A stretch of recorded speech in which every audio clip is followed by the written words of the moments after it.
La prochaine leçon qu'on va regarder, elle permet de sauver quand même un petit peu de temps quand tu fais tes travaux d'école, puis qu'il faut que tu mettes des captures d'écran dans des documents Word ou même au travail, etc. Donc, comment qu'on peut faire pour insérer rapidement des captures d'écran? Bon, ben certaines personnes, qu'est-ce qu'ils vont faire? Ils vont utiliser la touche Print Screen sur leur clavier ou imprime écran. Et par la suite, ils vont aller fait par exemple, je pèse dessus. Ils vont aller ouvrir Paint. Ils vont la coller. Après ça, ils vont aller prendre juste la portion qu'ils souhaitent avoir de l'image. Ils vont sauvegarder l'image et ensuite ils vont l'importer dans Word. C'est vraiment long puis pas pratique. Donc, comment qu'on va faire pour aller plus simple? Dans Insertion, tu as Capture ici qui apparaît. Ça te permet de faire une capture d'écran sans te casser la tête, sans avoir à ouvrir Paint. Fait que tu pèses dessus, tu fais capture d'écran. Là, tes fenêtres vont baisser. Puis là, tu peux choisir la portion d'écran que tu veux mettre dans ton fichier. Fait que, par exemple, je pourrais prendre ce petit animal sympathique, la face de Link et la face de la madame ici.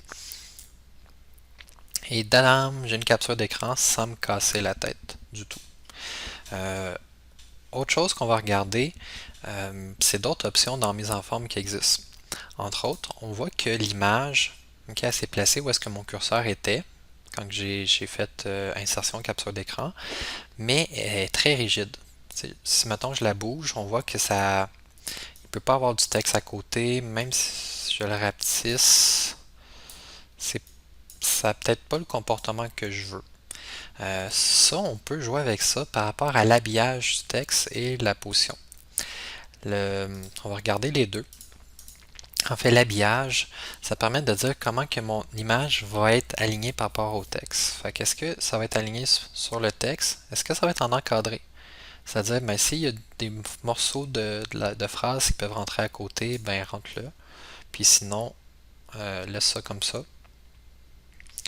Donc ça, c'est un autre mode d'habillage qui existe. On peut mettre, par exemple, derrière le texte. Fait que là, mon image est là, mais le texte y est devant. Fait qu'il y a plein d'options d'habillage qu'on peut s'amuser à utiliser.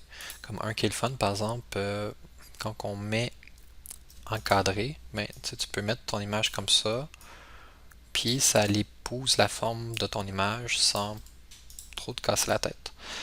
Euh, Position, ça va être plus utile lorsqu'on utilise l'habillage aligné sur le texte. Là, on peut changer la position que ça va apparaître par rapport au texte. Sinon, ça fait pas vraiment de sens de l'utiliser. Plus souvent qu'autrement, on utilise l'habillage. On peut mettre un texte de remplacement. Donc ça, c'est utile pour les personnes qui ont des difficultés visuelles, qui utilisent un lecteur d'écran. Donc, un texte qui peut décrire un peu l'image, on clique dessus. Par défaut, il va auto-générer un beau texte comme ça, mais on peut le remplacer. Autre chose, on peut mettre des bordures à nos images, comme ça ici. On peut changer l'épaisseur des bordures. Si on en met une, par exemple, on peut mettre noir, puis on peut mettre une bordure vraiment plus large. On peut mettre des effets sur les images, des effets de différentes natures. On a les couleurs, fait qu'on peut jouer sur la teinte. On peut vraiment sortir notre sens artistique du design pour faire quelque chose. Ou sinon, vous pouvez aussi juste laisser votre image tranquille, puis comme ça.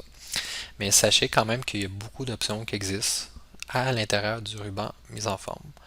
Donc, c'est tout pour les notions relativement aux images.